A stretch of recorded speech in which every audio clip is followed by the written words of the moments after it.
विचार रखे हैं वह बहुत ही महत्वपूर्ण है। हम सभी देश की सीमाओं की रक्षा में दिन रात लगे हमारे वीर जवानों के साथ चट्टान की तरह खड़े हैं। उनकी वीरता, उनके कौशल, उनकी सूझबूझ पर देश अटूट विश्वास रखता है। इस सर्वदलीय बैठक के माध्यम से मैं शहीदों के परिवारों को भी ये विश्वास दिलाता हूं कि पूरा देश उनके साथ है, पूरा देश उन्हें नमन करता है। साथियों, पूर्वी लद्दाख में जो हुआ उसको लेकर आपने रक्षा मंत्री जी और विदेश मंत्री जी को सुना भी और प्रेजेंटेशन को भी देखा। न वहां कोई हमारी सीमा में घुस आया है, न ही कोई घुसा हुआ है, न ही हमारी कोई पोस्ट किसी दूसरे के कब्जे में है। लद्दाख में हमारे 20 जाबाज शहीद हुए, लेकिन जिन्होंने भारत माता की तरफ आंख उठाकर देखा था, उन्हें वो सबक सिखा कर गए हैं। उनका ये शौर्य, ये बलिदान हमेशा हर भारतीय के मन में अमिट रहेगा। साथियों, निश्चित तौर पर चीन द्वारा एलएसी पर जो किया गया है उससे पूरा देश आहत है, आक्रोशित है। ये भावना हमारी इस चर्चा के दौरान भी आप सबके माध्यम से बार बार प्रकट हुई है।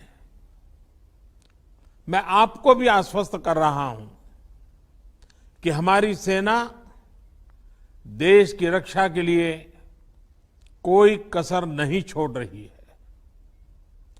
डिप्लॉयमेंट हो, एक्शन हो, काउंटर एक्शन हो, जल थल नभ में हमारी सेनाओं को देश की रक्षा के लिए जो करना है वो कर रही है।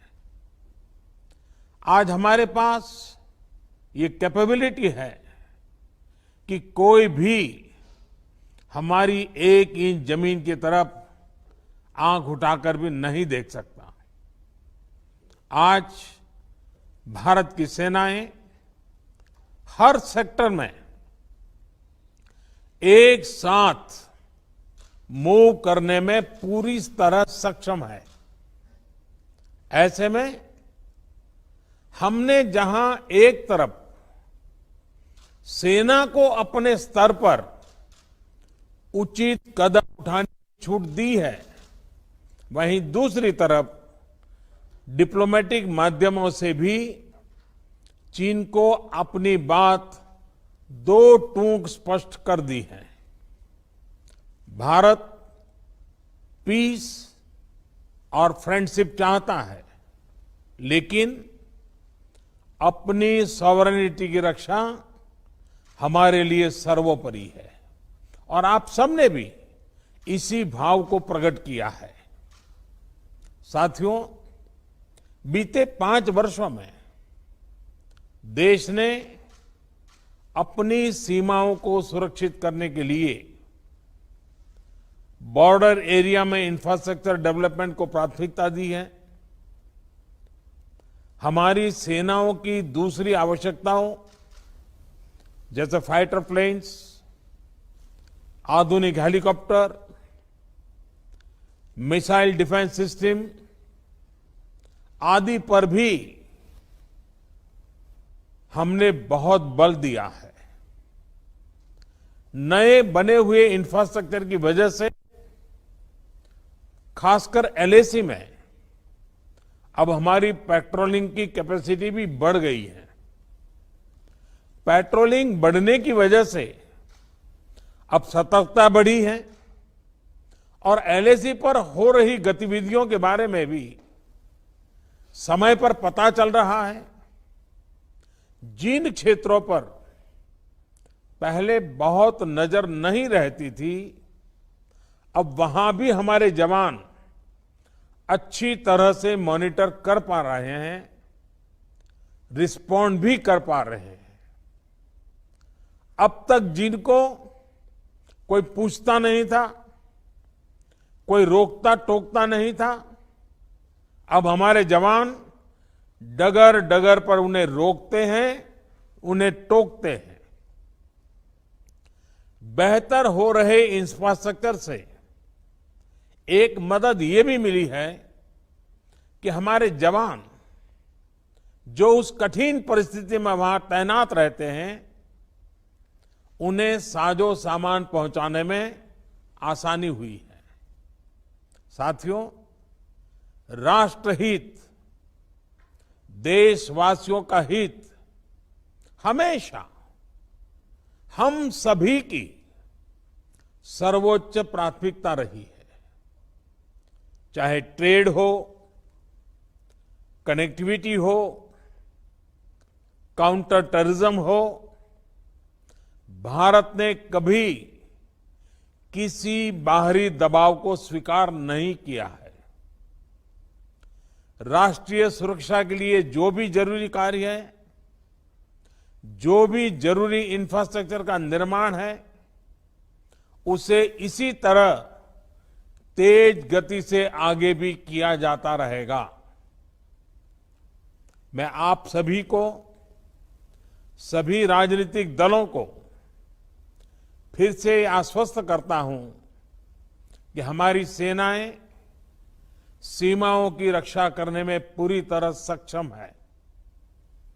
हमने उन्हें यथोचित कार्रवाई के लिए पूरी छूट दी हुई है।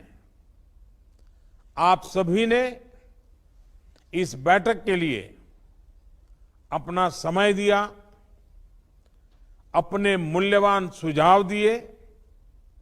इसके लिए मैं सभी दलों का, आप सभी नेतृत्वगण का हृदय से बहुत बहुत आभार व्यक्त करता हूं और आपके सुझाव आगे की रणनीति में बहुत लाभकर्ता होंगे, ये मुझे पूरा विश्वास है। मैं फिर एक बार इस एकता का संदेश देने में आप जो बढ़ चढ़ करके आगे आए हैं, वे सेना का मोरल तो बढ़ाएगा, देश के लोगों की हिम्मत बढ़ाएगा, लेकिन दुनिया को भी जो संदेश जाना चाहिए वो पहुंचेगा।